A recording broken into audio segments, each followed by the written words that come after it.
Right Honorable Speaker of Parliament, Honorable Members of Parliament, Her Excellency, the Vice President of the Republic of Ghana, Jane Nana Opoku-Agyeman, Her Ladyship, the Chief Justice, Your Excellency, Bola Ahmed Tinubu, President of the Federal Republic of Ghana, and special guest of honor for this occasion, Your Excellency, our Father who art in heaven, we thank you for giving us this day, a day that offers me, your humble servant, a unique opportunity to work to reset our dear country, Ghana. 32 years ago, on January 7th, Ghana made its first and most successful democratic transition, a reset, with the swearing in of the newly democratically elected President, Jerry John Rawlings, of blessed memory. Our nation was returned to a multi-party democracy with a new constitution that went into effect, and the Fourth Republic was officially established. I refer to it as a reset because on that day in 1993, we made our fourth attempt at establishing a democratic system of government with term limits based on free, fair, and transparent elections. The handover of power on January 7, 2001, between former President Jerry John Rawlings and at the time the newly elected President John Agyekum Kufuor, tested that reset, and our nation passed with flying colors. So today, with my induction as the new President of the Republic of Ghana, every 4 years with each newly elected president. Today, we're also making a different kind of history, one that speaks to our maturity as a democracy, a nation of citizens enfranchised with the authority at the polls to determine their political future. Today's exercise between the outgoing President, His Excellency Nana Addo Dankwa Akufo-Addo, and I feels a bit like a deja vu. We shared this same space. I was the outgoing President, having served one term, and he was the incoming President, having been given a mandate by the people of Ghana, as I'm sure we are today, that it is the people of Ghana that we are elected to serve. Somehow, it seems fitting that it is with Nana Akufo-Addo that I twice shared this stage and this unique historical distinction, because Nana Akufo-Addo and I began our national political careers in Parliament in the same year, 1996. He has always greeted me with warmth, a firm handshake, and a smile.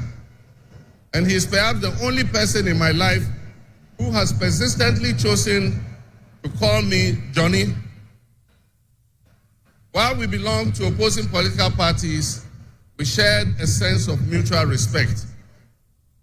In those early days, we probably could not have imagined that destiny would bring us to the leadership of our office of the land. Nana asked this to be our final meeting under these circumstances. And as I look back on the journey we have traveled together, and you with the same bald head and round being a worthy opponent, I extend my warmest wishes to His Excellency, the former Vice President, Dr. Alhaji Mahmoud Bawumia, sportsmanship in making track contest. I wish you all the best. The world in which Ghana exists today, as I begin this presidency, is not the same world in which we have relations. These tensions and conflicts place pressure on alliances to decide where we will support. There's a seismic shift happening within the system of global economic dominance, whereas the G7 nations, United States, the United Kingdom, Canada, France, Germany, Italy, and Japan once provided the highest percentage of the world's GDP, over the last decade, that number has been steadily dropping. However, the combined total of the GDP of the BRIC nations, Brazil, Russia, India, increasing. In 2023, for instance, the G7's combined total of world GDP was 27%. In 2023, the BRICS percentage of world GDP was 37.3%. And so what does this mean to us in Ghana? What could it mean to our economy? Where do we fit in this geopolitical maelstrom? Technology for the well-being of our citizens. We must also bear in mind that the affairs of the world, if we care to shape, lessen, avoid, or even at the other end of things, maximize the effect they have on us.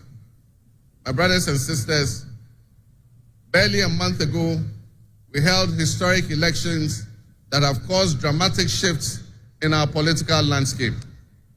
I feel greatly honored that you, my compatriots, considered me worthy of receiving such an unprecedented and overwhelming mandate to steer the affairs of our beloved nation at this critical time in our history.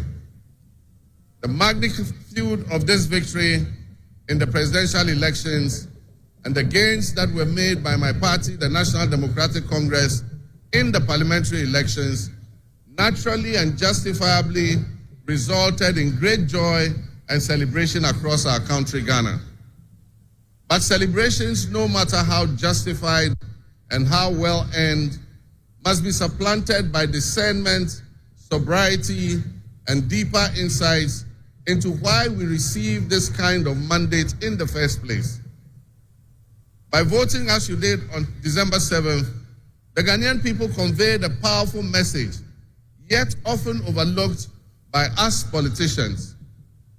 This message was powerfully emphasized by a giant of American political history, President Ronald Reagan, when he declared at his inauguration some 40 years ago that governments have no power except that granted by the people.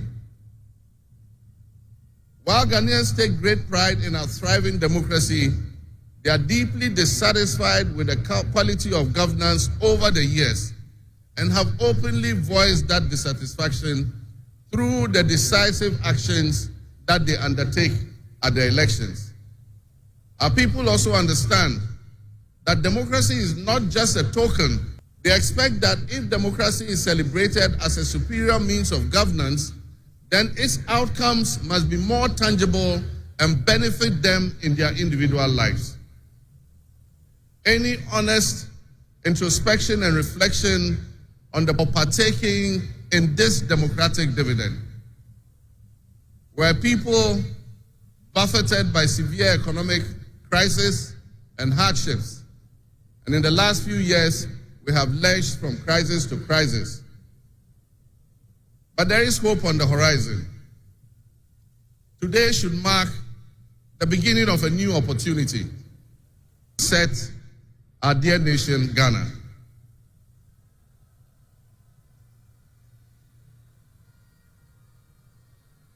To the millions of my fellow countrymen and women who joined long queues and waited in the sun for their turn honoring me, my firm, immutable assurance is that your votes will matter in the work that Your courage to bring change will not go in vain.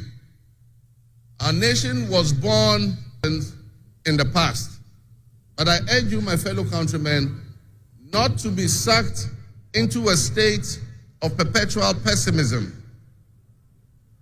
For some time, our country has urgently needed leadership with an unwavering desire to get things done with your cooperation and your help. As your next leader, I shall strive to exercise sound judgment and be able to make the right calls at the right time. I will have the humility and presence of mind to take responsibility timelessly to resolve the challenges that we face as a nation. Since the elections, I have read and heard